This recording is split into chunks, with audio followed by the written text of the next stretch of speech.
Which country has launched the world's first high-speed bullet train, the Shinkansen, dedicated exclusively to freight transport?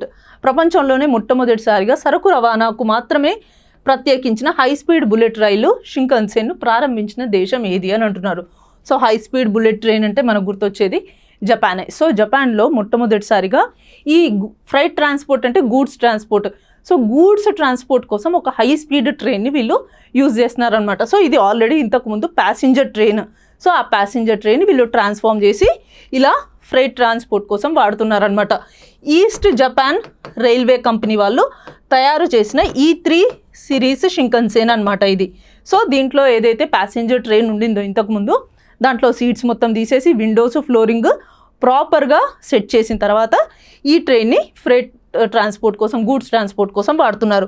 So at a time ఇది 17.4 టన్స్ని తీసుకెళ్ళగలుగుతుంది అనమాట. Okay, and ఇది high speed train కాబట్టి చాలా ఫాస్ట్గా వెళ్తుంది. And దీంట్లో high value goods ఏవైనా ఉన్నా, పెరిషబుల్ గూడ్స్ ఏవైనా ఉన్నా, లైక్ సీ ఫుడ్ కావచ్చు, డైరీ ప్రోడక్ట్స్ కావచ్చు, అగ్రికల్చరల్ ప్రోడక్ట్స్, అలాంటివన్నీ దీంట్లో తీసుకెళ్ళొచ్చు అనమాట.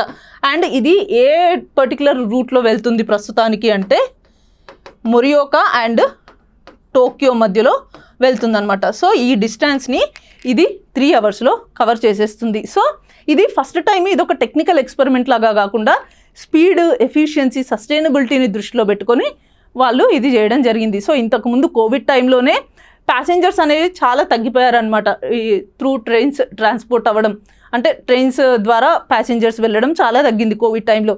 సో వాళ్ళు అప్పట్లో ఏం చేశారు, ఈ ప్యాసింజర్ ట్రైన్స్లోనే గూడ్స్ను కూడా పంపించేవాళ్ళు అనమాట.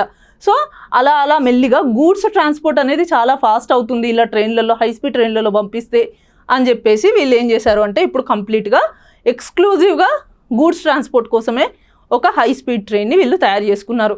మరి దీనికి ఏమైనా స్పెషల్గా ఇన్ఫ్రాస్ట్రక్చర్ ఏమైనా చేశారంటే ఏం లేదు. ఆల్రెడీ ఏదైతే రూట్స్ ఉన్నాయో, ట్రాక్స్ ఉన్నాయో, ఆ ట్రాక్స్ని దీనికోసం కూడా వీళ్ళు వాడడం జరుగుతుందన్నమాట.